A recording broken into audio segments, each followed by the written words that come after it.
Welcome. We're going to talk about default network training today, and as we do most days, and looking at neuromarkers and how we resolve the problems associated with them. And we're going to deal with probably the most severe problem in some respect today, looking at suicide and neuromarkers associated with suicide and how we resolve that. We've talked about depression, anxiety. This is, as we know, a very horrendous time. Not only is people isolated, the way we get sad is by being isolated, not being able to see other people, but also many people can have had their livelihood put on pause, threatening their financial stability, and that's severe enough to make people consider leaving this existence, shuffling off the mortal coil. Okay, Camus mentioned that suicide is the only serious question in philosophy. And here we have some of the information around, I think it's from between 32 to 45,000 Americans each year. It changes a little bit. Commit suicide, succeed. The rate's around 13 suicides per 100,000. More than twice the homicide rate. And women that attempt it more, but men are more successful. And there you see it by age. We don't really start contemplating suicide until we hit our teens. And then unfortunately we think we start doing so. And then you have this upswing at the end of our life when we've already lived, 8 decades, and now we're still saying, is life worth living anymore? All right, so we're going to start with some facts before we get to the brain science.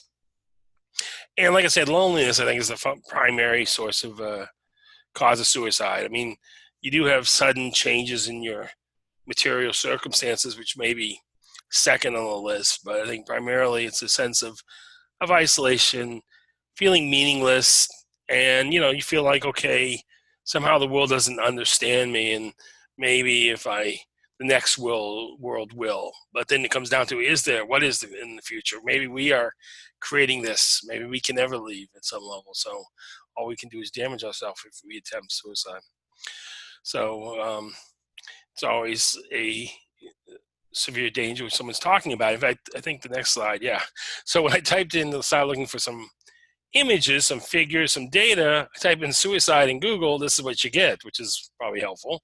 They think, oh, I must be contemplating suicide, not knowing I'm doing a talk on suicide.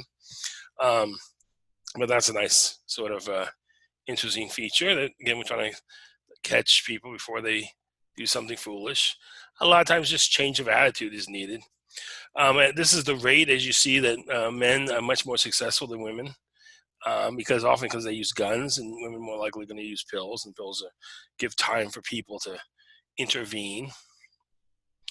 The rate, the problem with a lot of data, science is like making sausage. It's not, if you see how it's made, it gets you sort of annoyed that science is not this pure thing. It's still got politics going on, and data is incomplete. Forget about the politics; it's the incompleteness. People don't always ask the questions you want answered. Well, you look at the United States. This purple line here, looks like it hasn't changed at all. Well, I've seen them talk about big changes that it actually increased, and so here it is looking about stable, very little change. What's that highest rate? Switzerland, wow, in the 80s. And I know Russia is not here. Russia ones are severe because of economic collapse, often lead to suicide. Okay, now the interesting thing, what happens if you leave the planet? Is it just you who's being affected? And originally there was a study years ago, a guy saying, well, for every suicide you're affecting 6 people because the average family size was 6. But then when you go ahead and start calling up people randomly, as this Julie Sorrell did in the 2000 teens, and found out, no, it's more like everyone's saying 1 in 5 people said they were a suicide survivor, meaning that someone committed suicide who was close enough to them to impact, or even you could say damage, their lives. And she found out for every suicide, about 135 people were impacted, group size per se. All right. Now, this is interesting, just showing you one of the things that shows how Greenland, isolation leads to suicide. I think that's the main element I don't know why some of these other ones, is that, Afghanistan? Maybe because war-torn, this is more recent. But other things going on. This is coming out of some crisis text line. And the depression, you can see, is in the low population density states. And then you also get these ones in the southern states. So, that shows you, again, why someone is suppressed. There may be multiple reasons, but one is the lack of others. Even this is low population density compared to most of its neighbor states. Okay, and Alaska as well. Too few people.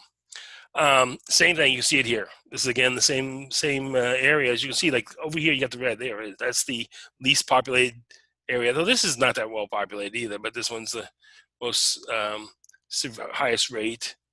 And Nevada, probably something to do with people taking chances at Vegas, but you got the lower population density. And here's the women. They come in at a lower rate, so it's kind of interesting to see if there's any kind of interaction going on there, but they only get up to the dark blue, so it's sort of somewhat hard. But you can see that Nevada and Montana got a much higher rate up here in North Dakota. Oops. So, okay. Here's one by ethnicity, recently done, and you can see by this is year in life, and then how it peaks when you're young and foolish in a way. Then it usually peaks later in life, but this is percent of all deaths.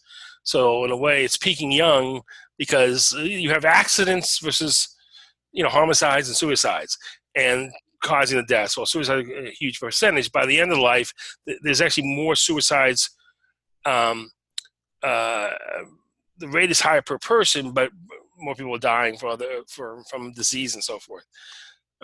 But that's an interesting information to examine.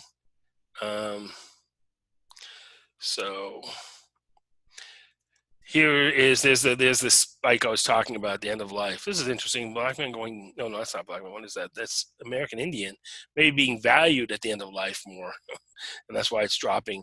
And then the white man and Hispanic and Asian feeling less worthwhile to their culture.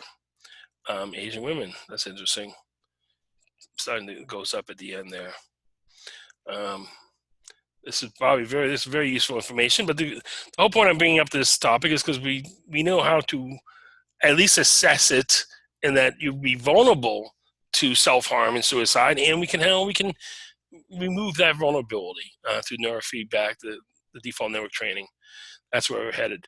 This interesting thing, number of suicides per day versus percent of all deaths, they parallel each other, though there may be more deaths. Like it looks like there's more out here in the winter months compared to the other deaths in here. But that's interesting. Not the same, though. And this is day of the week, more Monday. We could all guess that, I think. Less on the weekend. All right, this is a suicide versus a homicide. In Greenland, is actually off the chart. It's way you got to add another block before you actually get to the real data of Greenland. And here's the U.S. down here. So it's about half the rate of homicide. Suicide's twice the rate. Well, homicide's half the rate. Okay, and again, this is the suicide rate increasing. Though we saw data that didn't look like it was increasing that much. But this is the again, low population density states. Massachusetts wouldn't be, but in the South New Hampshire, that's interesting. Not sure. But most of these are low population density. Ohio's not. But these ones are. And there's other factors going on there too. Yeah, obviously, Vermont so high. That's unusual.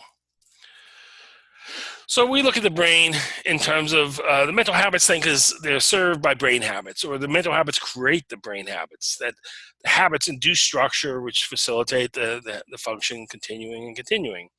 And a number of ways of looking at that. And you get the structural changes like the white matter tracks, and you got the you can see also the gray matter differences, and then you get the functional ones, which you can see in the EEG very readily and inexpensively. And I like talking about how function creates structure. And the one way to look at it is just let's look at the railroads, how they were built. And the reason why this is the intercontinental railroad being built there, and it was in the 60s, 1860s. And it wasn't that they built the railroad and then people came. The structure was here because there was so much function going on. There was a lot of people wanted to communicate out here in San Francisco and California with the East Coast, so they built a structure. And as more people are there, the structure gets laid down. So it isn't that they lay down the structure and then people move there. Oh, let's move to Seattle. Let's move to Los Angeles. It's the opposite. The function drives the structure. And I hope you can understand that through this figure. This is just data how, and that's the same thing in the brain. So habits, mental habits lead to brain laying in more myelin, more material to support, more capillaries. This function leads to structure. And so when we look at problems in brain function, we think of it kind of like in the hidden layer. We have all this input coming in, person being alone or other things happening. The output may be that they're being anxious or sad or angry or suicidal, but we investigate this middle layer where we look at how the function is, and is telling us to the degree how much what the structure is, but the function is even better, more reflective of what is going to be the output. And we're looking at the primary foundation for a lot of the high functioning, the advanced functioning that humans do, is what's called happens in the default network. A default network is a bunch of areas that co-activate, they coordinate their behavior with each other: posterior cingulate, medial prefrontal cortex, and here the parietal wing and mid-temporal lobe. And that's we can see it very readily, EEG. And that layer, you want a strong default network coordinated with each other. When it's not coordinated, there's problems, mental health issues. Okay, so we one of the best ways to think about brain function is what we call the two-story house model. How we build the first floor and live in the first floor before we fully finish and live in the second floor. The first floor is the basement of the brain. It's the limbic system, the lower parts of our 1,500 cc's of brain that some people can have. And when this is represented by the yellow areas here, and when the limbic is in charge, when the reptilian part of our brain is in charge, we are what's called relational thinkers. We think everything's about us. And then eventually the neocortex kicks in, starts to integrate, starts to be part of our consciousness, and we start to become object thinkers or object independent thinkers, recognizing that things are independent of us. Not everything's about us. And one of the examples I use of relational thinking, I like using dogs because even though they're very advanced mammals, they have a lot of relational thinking.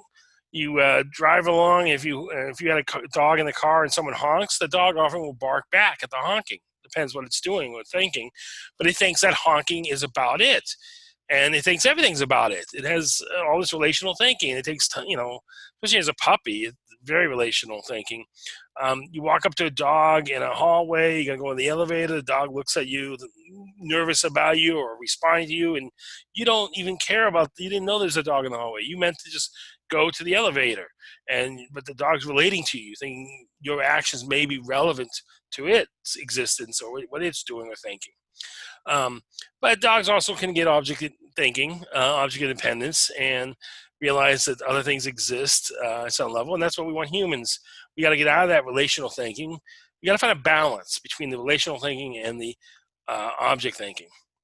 And the cool thing is we can see it in the EEG which brain functions are achieving that balance. So we have this measure called Theta Unity, and we can see literally like what we call functional transparency, where the subcortex is just flowing through the neocortical area and thus controlling those functions, showing that the neocortex is not repurposing instinct, but just letting instinct run wild through those functions.